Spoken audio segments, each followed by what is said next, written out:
يا صباح الورد على عيونكم، يا صباح الفل ويا صباح الياسمين. النهارده يوم مختلف. يوم مختلف عشان النهارده بقى ايه؟ تلاجتك فاضيه، لازم تنزلي تدلعيها، لازم تجيبي لها كل حاجه ناقصاها. يلا قبل ما تكتبي اي حاجه او تقولي اي حاجه، صلي على الرسول. ما تنسيش تحط اللايك بتاعك والاشتراك عشان يوصلك كل جديد مني يا ست الكل ويا ست البنات. منوريني وكلكم على دماغي من فوق، ومبسوطه قوي ان في ناس عسل كده بتتابعني. خلاص، ما كانش عندي طماطم جامده. خليت اللي هي صاحبتي اللي بتساعدني دي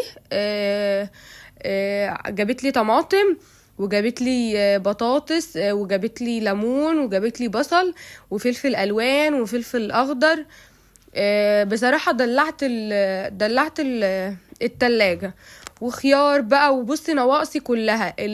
عايزة اقولك ان اللهم صل عليك يا نبي، الخس كان تحفة بصراحة. والبسلة اليومين دول بصي كده حلاوة حلاوة حلاوة. انا بقى عايزة اكلها كده خضرة زي ما هي.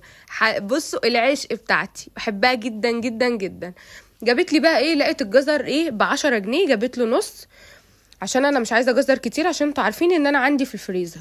انا عايزه حاجه فريش كده. وجبت 2 بطاطس على 2 بصل، على 2 طماطم، كيلو خيار، كيلو شطه على فلفل. الحاجات اللي زي دي ماشي. انا كنت جايبه، ابو مهيد كان جايب لي فاكهه قبلها بيوم، فانا ما خليتهاش تجيب فاكهه. بصوا المطبخ اصلا كنا لسه صاحيين من النوم.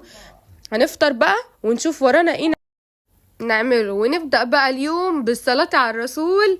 وبصي المطبخ خلاص كل حاجة اتوضبت فيه، مواعين اتغسلت، كل حاجة بقت زي الفل، دورة في الغسالة. تعالي بقى ندخل على أوضة الأطفال. اللعب اتلمت والدنيا بقت كويسة اهو. ربنا يهديك يا مهيد يا ابني، يا رب يهديه. غيرنا فرش السرير، علقت عليها في دورة في الغسالة، وحطينا دفايات جديدة. الأوضة لازم تبقى دافية علشان خاطر مهيد ما يتعبش. الحمام اتصبن والدنيا كل حاجة بقت زي الفل. اهم حاجة خلي عندك روح رياضية اليومين دول. قبل دخلة رمضان هيدخل عليكي وقت ان انت هتتعبي فيه، صيام او مجهود او عزومات او اكل. لا، روقي دنيتك، روقي شقتك وانت تفوقي. الصلاة كمان كانت زي الفل، مفيهاش اي حاجة. دخلنا بقى ايه على اوضه النوم. بصوا زي ما انتوا شايفين كل حاجه اتظبطت الحمد لله. هي اصلا الشقه كانت نظيفه ما فيهاش اي حاجه، بس شويه تظبيطات خفيفه كده. تعالي بقى نيجي للخس بقى. انا ايه لقيته بقى ايه؟ بدأ يعرق كده، او تقريبا هو كان معرق، انا مش عارفه. قلت اما الحقه. طبعا النهارده في مفاجاه مختلفه، هقول لكم هنتغدى ايه في اخر الفيديو. احنا خلاص شلنا الورق منه عشان نبقى نعمل محشي خس. والخس بصراحة سكر سكر سكر. هنشيل بقى اللي ملوش لازمة ده، هنحطه في اكل الطيور زي ما اتفقنا احنا بنشيله. والورق التاني ده هنسيبه في البلكونة عشان هو مبلول، لازم ينشف عشان نعرف نلفه. هحاول بقى ايه ان انا اوضب، يعني ايه، انضف بقى الخصايه من اي حاجه فيها. لازم يا جماعه نقسم الخصايه نصين عشان لو فيها اي حاجه وحشه تطلع منها. الخصايه كانت زي الفل ما فيهاش حاجه، هنقسمها بقى نصين ونحطها في حاجه عشان نغسلها. اهم حاجه لو وصلتي معايا لحد هنا، امانه عليكي ما انت خارجه من الفيديو لما تحط اللايك والاشتراك بتاعك، ودعوه حلوه منك ليا عشان تشجعيني على فيديوهات احسن من كده. لحد كده احنا لسه ما خلصناش. انا عايزه اقولك هما 3 خصايات ب10 جنيه. عندي في البلد ارخص، بس في المكان اللي انا قاعده فيه الحاجات طبعا غاليه، وغاليه ونضيفه. يعني انتي ما بتجيبيش حاجه وحشه. لحد كده احنا لسه ما خلصناش. خلاص، هنكمل بقى الباقي دون. طبعا ايه، انا صاحيه من بدري عشان خاطر حاجه السوق دي. اليوم كان طويل معايا جدا جدا جدا، لان انا من الناس اللي بتقوم متاخر بعد الظهر وكده. بس يلا كله خير. يعني الحركه بركه، خصوصا الصبح. حاجه تانية، هنحط بقى ده كده في صينيه كبيره ونحطه في البلكونه. وهنغسل بقى الخس ده خصايه خصايه. حاضر يا هيت، حاضر. لحد كده احنا لسه مخلصناش. اوعي تفكري ان الفيديو كده خلص، لا ده لسه في حاجات تانية. كملي الفيديو للاخر وانتي تعرفي احنا بنعمل ايه.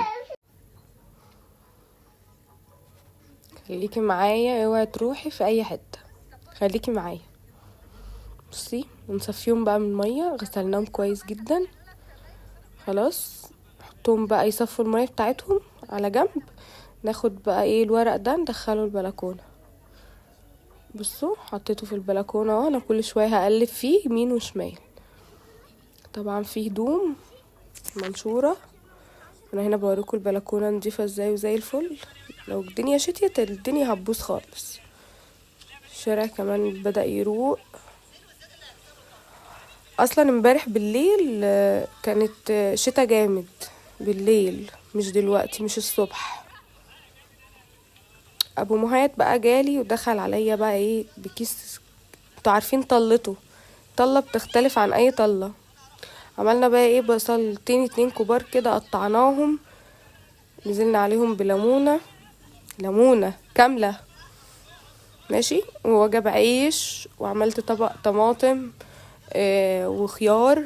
وطبعا انتوا عارفين ان احنا هنحط الخس. بصوا جايب لي طبق بقى. بصوا الحلاوه. بصوا الجبنه دي تحفه تحفه تحفه. اهم حاجه اوعي تنسي تحطي خل وملح وكمون على البصل مع الليمون. استني بس هنخلص الطبق ده ونخش بقى على الجبنه الحادقه الحلوه دي. كمون، شويه كمون حلوين كده. ده طبق لازم يبقى جنب الاكله دي بالذات عشان البرد، وعشان طبعا الرنجة مدخنة لازم خضروات وحاجات جنب منها كتير عشان تهدي اي حاجة. بص الجبنة كان بيجيب فطار الصبح وقال لي انا لقيتها في المطعم عجبتني جبتلك منها. حاساها ناشفة شوية بس طعمها تحفة تحفة تحفة. جاب لي بقى ايه كيلو رنجة. انا بصراحة مش مصدقة ان دول كيلو، حاساهم ازيد ما شاء الله. الرنجتين كبار والاتنين التانيين وسط، فحاسة يعني اعلى يعني فوق الكيلو مش اقل من الكيلو. هنقطعهم بقى. طبعا انتوا عارفين تقطيعي، انا ساعات بخليها خالص وساعات بجيبها يعني ايه بحطها كده بالظهر. بس دي بصراحة مش عايزة كلمة. واحلى حاجة بقى ان هو جايب لي فيها بطاريخ اللي هي المرملة دي، اللي هي بتبقى زي الخرز دي، بتبقى اغلى من الرنجة التانية العادية. دي ام بطاريخ، في بطاريخ كده تختلف عن البطاريخ دي. جهزنا بقى كل حاجة، هنروح بقى نتغدى. يلا فيديو خفيف عليكم، هو ده كان غدانا النهاردة. باي باي.